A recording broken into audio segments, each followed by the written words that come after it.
Hola amigas y amigos, ¿cómo están? Espero que bien, ya se vino un fin de semana, ha estado bastante helado, pero en fin, igual uno hace algunas cosas distintas los fines de semana. Eh, Ustedes ya saben que los profesores no van a deponer por ahora el paro.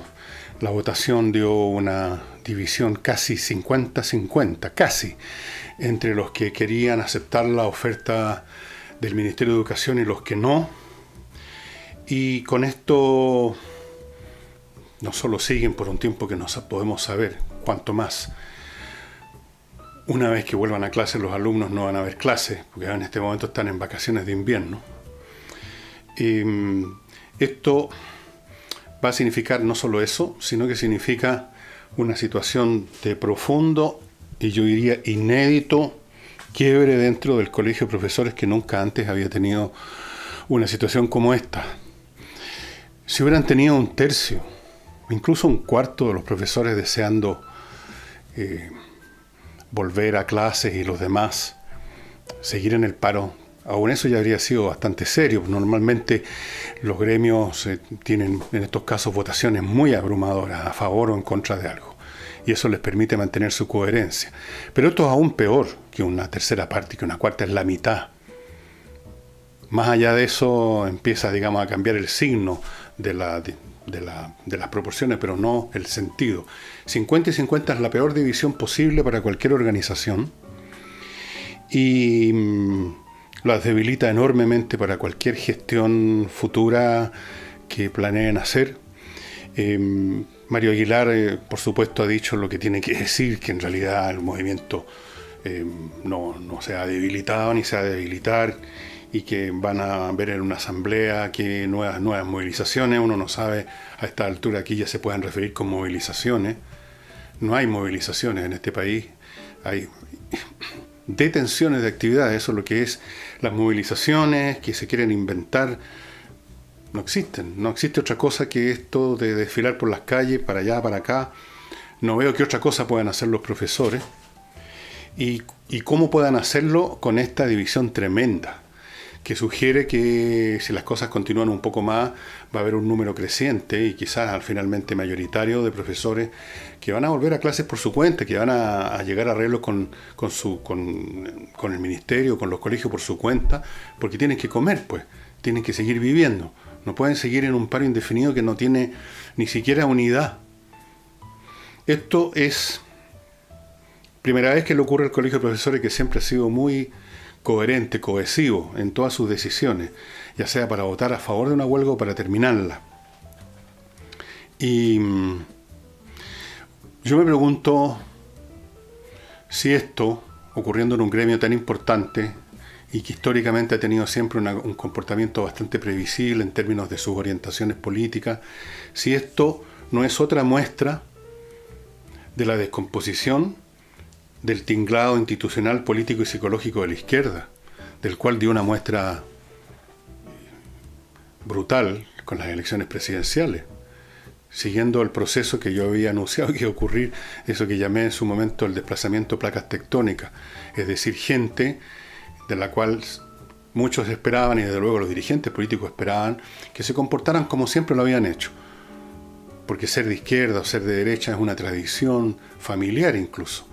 Entonces, todos sacaban las cuentas del gran capitán con los votos de las elecciones anteriores, haciendo cálculos, y se encuentran con que por debajo de la superficie, en el interior del caparazón de la izquierda, mucha gente simplemente, por las razones que hemos conversado acá muchas veces, se decidió a votar por Piñera, aún tapándose algunos de ellos la nariz con un perro así para colgar ropa, porque se supone, ¿no es cierto?, que el hombre de la derecha, todo eso, pero igual, dada la situación, dado el descrédito de los partidos de izquierda, dado la conducta que habían tenido en el tema de la elección de candidatos, dado lo que hemos experimentado en Chile con el gobierno de la señora Bachelet, dado lo que ocurre en el mundo, mucha gente simplemente se empezó a deslizar hacia otro sector, mucha, y cada vez es más.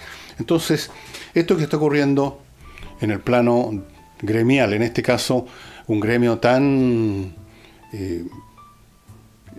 enfáticamente de izquierda, de oposición, a los gobiernos de derecha, etcétera, como ha sido siempre el colegio de profesores.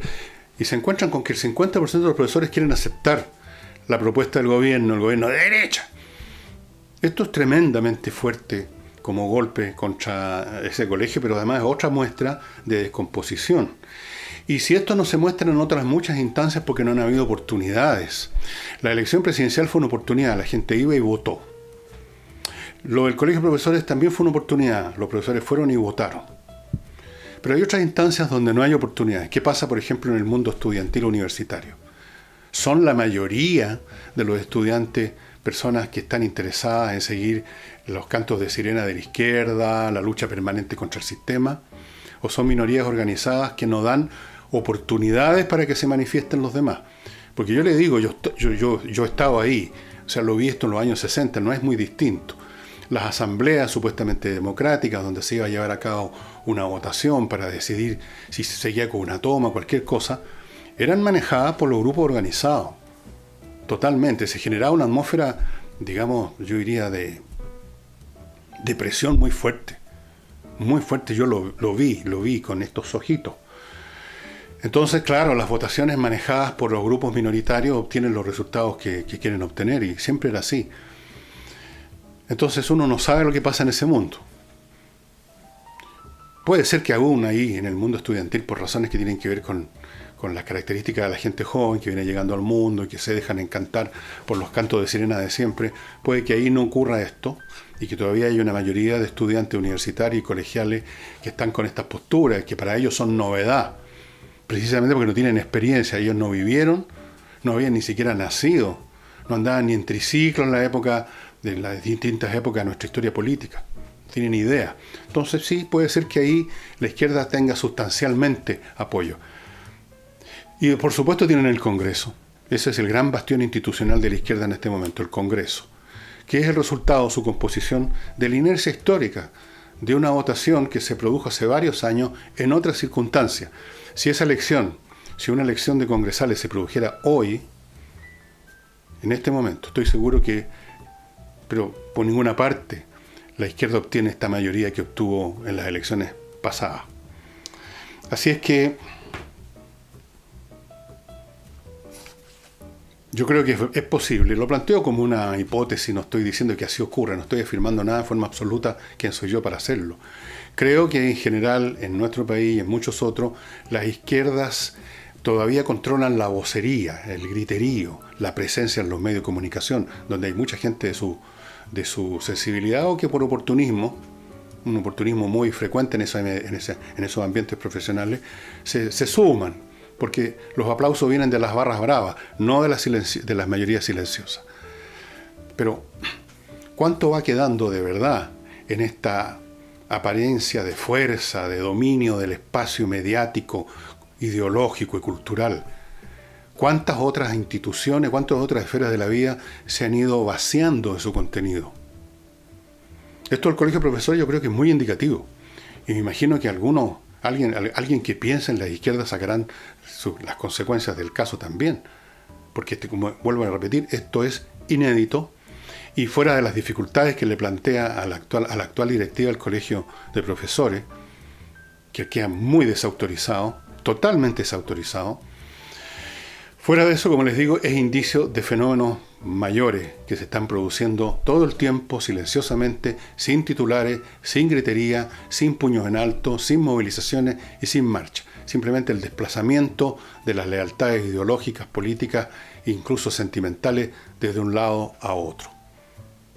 Antes de continuar con este tema y otros que tengo acá en carpeta, permítanme recordarles, estimados amigos, a los que manejan empresas o son dueños de empresas, que la manera única, acá en Chile por lo menos, de resolver el tema de la administración contable y todas las formas de administración que se manejan en una empresa es con Controller. Porque Controller se organizó y fue fundada por expertos contadores, auditores con una experiencia enorme en empresas internacionales que disponen del mejor software para estas cosas y que prestan asesoría en un grado mayor o menor según el grado de compromiso que usted quiera que ellos tengan con usted en empresas chicas, medianas o grandes para optimizar su funcionamiento administrativo.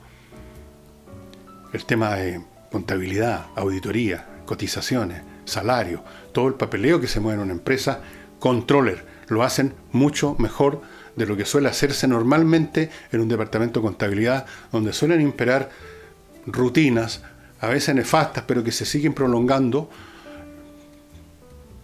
para siempre, con grave daño para las empresas.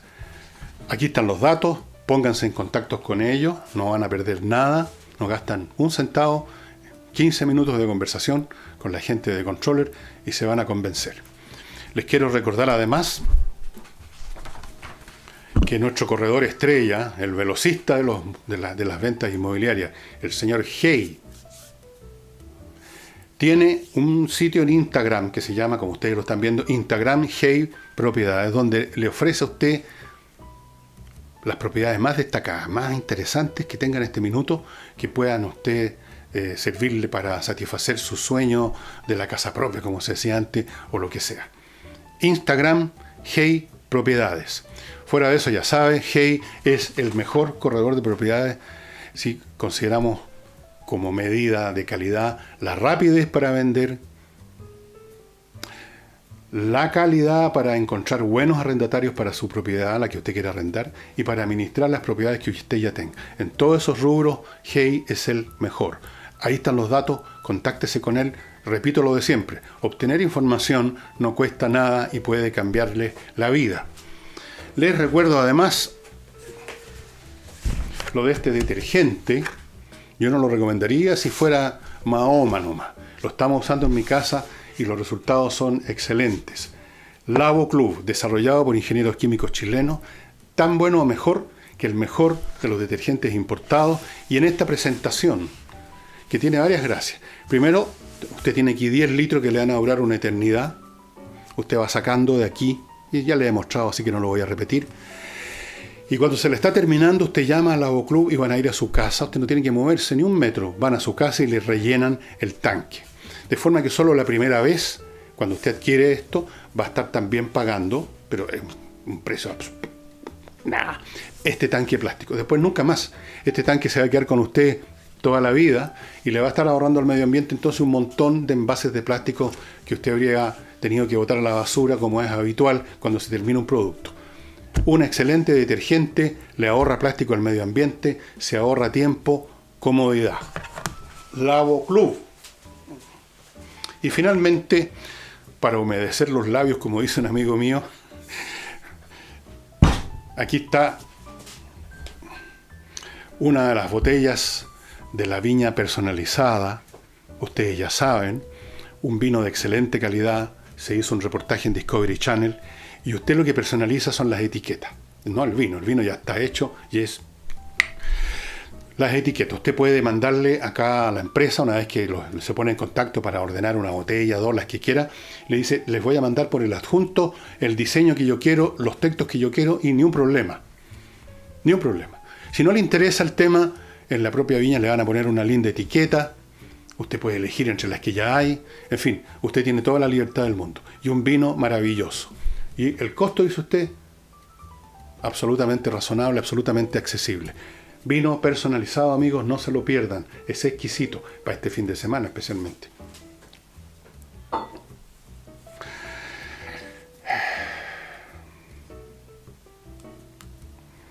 Como ustedes saben, el gobierno anunció que para ayudar, fíjense bien, hay que usar bien el lenguaje, para asesorar a la policía normal, esas investigaciones y carabineros, en el control del narcotráfico, en las zonas fronterizas, fíjense bien lo que estoy diciendo, las Fuerzas Armadas van a prestar su apoyo logístico. Eso significa, por ejemplo, vigilancia con drones o con los aviones de vigilancia que tiene permanentemente la Fuerza Aérea, o con logística, o sea, llevar en vehículos, qué sé yo. Eso es todo. Pero inmediatamente aparecieron las críticas.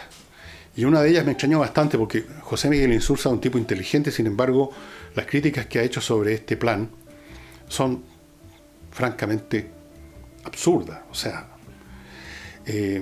parece que la palabra vamos a combatir el narcotráfico no fue examinada por José Miguel Insulza y los demás especialistas de esto que siempre saca la prensa de algún lado, y creen que combate equivale necesariamente a una batalla campal. Entonces empezaron a poner ejemplos de dónde no ha resultado esto. Y pusieron como ejemplo el caso de México y de Colombia, que son completamente distintos por varias razones, obvias, para cualquiera que piense un segundo.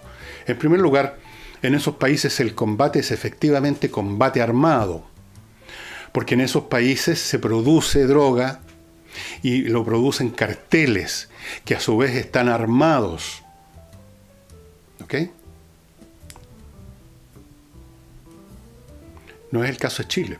Aquí no se trata de combatir a fábricas o a distribuidores de droga que hay en la ciudad, porque eso lo hace la policía. Tiene sus propios métodos, o debiera hacerlo la policía en todo caso. Tiene sus propios métodos para pesquisar dónde están, etc. Esto tiene que ver con la frontera, es decir, no con ir a combatir a productores armados de droga, sino que de vigilar que no entren contrabandistas con droga, ¿no? Es un tema total y completamente diferente. No se trata que van a llegar las tropas con sus fusiles de asalto a dispararle a los que vienen con droga, que no vienen armados además, no son combatientes, son mulas.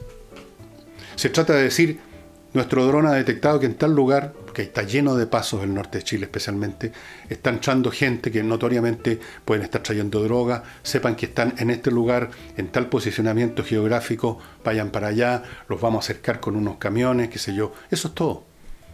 Y me parece absolutamente necesario porque tenemos esta frontera tan porosa. ¿Qué tiene que ver esto con México y Colombia?, pregunto yo. Y curiosamente no solo el señor Insulza, sino que una serie de expertos le dieron validez a esa comparación. Y que no, esto no ha funcionado, y empezaron a hacer una serie de cantinfladas respecto a que las Fuerzas Armadas no están preparadas para eso, que luego después no se pueden salir de eso. Pero si no van a entrar a eso, las Fuerzas Armadas. Si el gobierno hubiera dicho, las Fuerzas Armadas van a ir a combatir directamente a los narcotraficantes, bueno, otra cosa, pero en primer lugar, nadie está diciendo que van a venir Fuerzas Armadas, por ejemplo, en las poblaciones de Santiago, a combatir a los narcotraficantes. Se está hablando de un tema muy particular, las fronteras porosas, y lo que se le está pidiendo a las Fuerzas Armadas que colaboren con su capacidad de vigilancia, derivada de sus drones, de sus aviones, de vigilancia. Eso. No están pidiendo que vayan a combatir, que vayan las tropas. Entonces, todas estas críticas son simplemente estúpidas. O sea, no examinaron el asunto con un mínimo de acuciosidad. No sacaron las diferencias, sino que se pusieron a recitar como loro toda esta canción vinculada con fenómenos tan distintos como es México y Colombia. ¿Cómo pueden compararlo con el tema simplemente de que aquí hay muchos mulas que se pasan y tratan de colarse por las fronteras de Chile? Y que hay que decirle a la policía por dónde viene. Eso es todo. Pero en fin, ya no me asombra. O sea, por un lado me asombra esta incapacidad para hacer un mínimo de análisis, y lo que no me asombra es su capacidad para cantinflear. Porque aquí, creo que lo mencioné ayer o anteayer, tenemos una generación tras otra de peores profesionales derivados de la pésima educación. Así que a mí no me extraña que estos supuestos expertos que sacan del instituto no sé cuánto, de la universidad no sé cuánto, digan semejantes idioteces, hagan una comparación tan absurda. Una de las primeras cosas que se estudian en el método científico es no hacer estas analogías absurdas, donde hay solamente un elemento común. ¿Cuál es el elemento común aquí? Droga. Pero eso es todo. Cómo se produce, dónde se produce, en qué circunstancias, cuál es el fenómeno del comercio, cómo se trasladan las drogas de un punto a otro. Son cosas distintas. Hay que examinarlas una a uno. En fin. Vamos ahora al caso de la señora Repetto, que ha sido propuesta, es la segunda persona propuesta por el gobierno para ocupar un puesto en la Corte Suprema. Y por las cosas que se han seguido diciendo, especialmente el genio Quintana, está claro, porque se traicionan en sus propias palabras, porque tampoco las piensan mucho parece, que aquí no se trata de que el gobierno dejó de cumplir con un protocolo exigido por esa constitución que a ellos les gusta tanto, un protocolo previo, un diálogo. Lo presentan así, a primera instancia parecen presentarlo como un diálogo que debió hacerse porque esa es la convención, la costumbre, el uso, el protocolo habitual en estos casos. Pero resulta que si uno examina nuevas palabras dichas por el señor Quintana y otros, resulta que se dice de frentón de que lo que interesa aquí es poner a alguien más cercano a la izquierda. O sea, aquí no se trata del protocolo del diálogo, sino que se trata de quién es la persona, que es cosa muy distinta. O sea, ¿se fijan ustedes? No es un tema de procedimientos, no es un tema que el gobierno fue muy atropellador, es un tema que a ellos no les gusta la señora Repetto, porque a pesar de que reconocen, con tanta hidalguía diría uno, la trayectoria profesional de esta señora, la considera muy de derecha, muy cercana al gobierno. Entonces el tema es político, pues ahí lo están confesando. Hasta para mentir hay que tener cuidado, estimados amigos. Pero en fin, otra cosa que ha ocurrido ahora, la intendente de Santiago, Carla Rubilar, le presentó al juez del séptimo juzgado de garantía un requerimiento para que se llevase a cabo un procedimiento, un juicio, una investigación, no sé cómo llamarlo, respecto a este joven del centro de alumnos del Instituto Nacional que publicó una foto del alcalde diciendo hay que matarlo o algo por el estilo. Presentó esto y fue considerado inadmisible. El mismo juez que en otros casos ha actuado de la misma manera.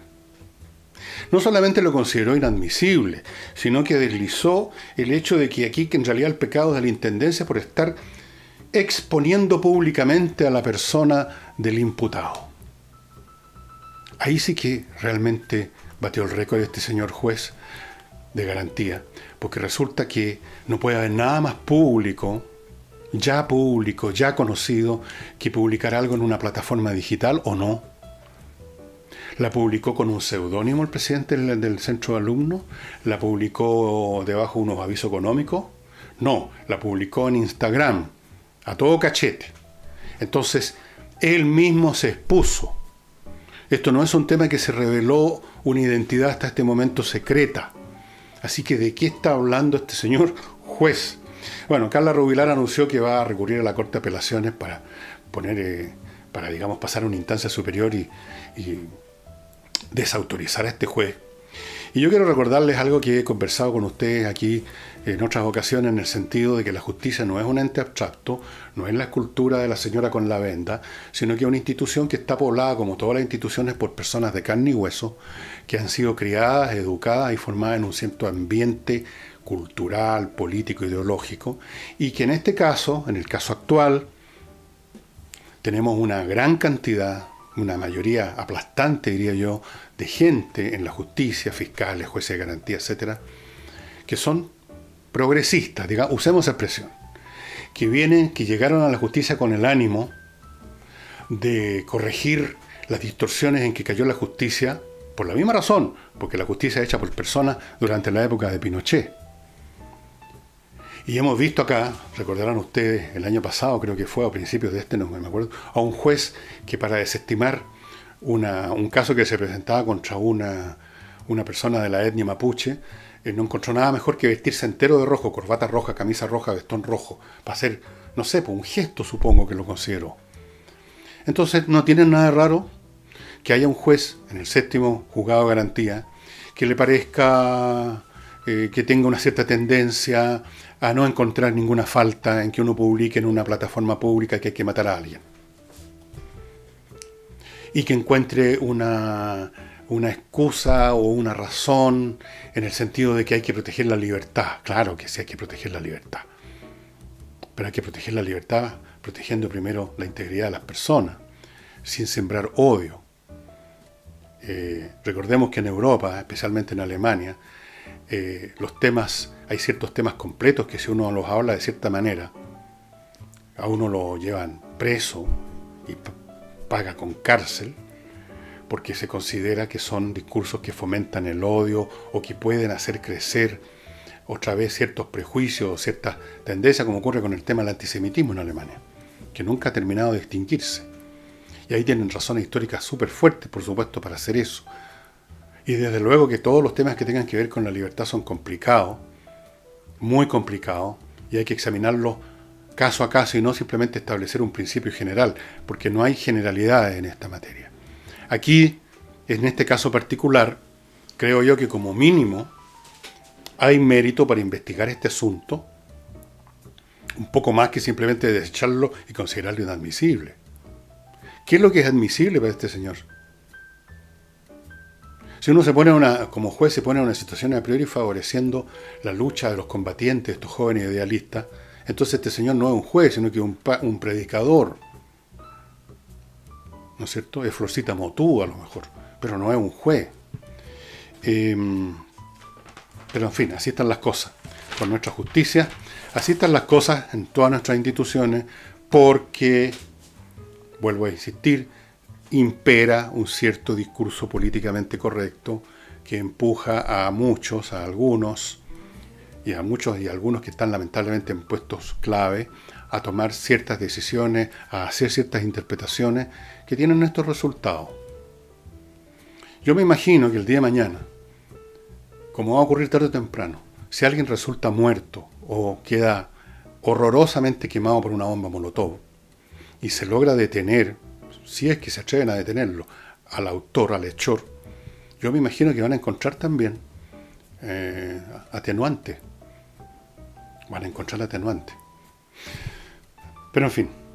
Y ahora en lo internacional les cuento que en Venezuela, la Conferencia Episcopal Católica, por supuesto, la Conferencia Episcopal son los obispos, exhortó al gobierno de Maduro a celebrar elecciones lo antes posible, pero no solo eso, sino que detalló, primero bajo supervisión internacional, segundo, con capacidad de voto para los exilados, porque si no, ¿qué clase de elección sería esta en que precisamente los que se fueron porque no resisten el régimen de Maduro no pueden votar?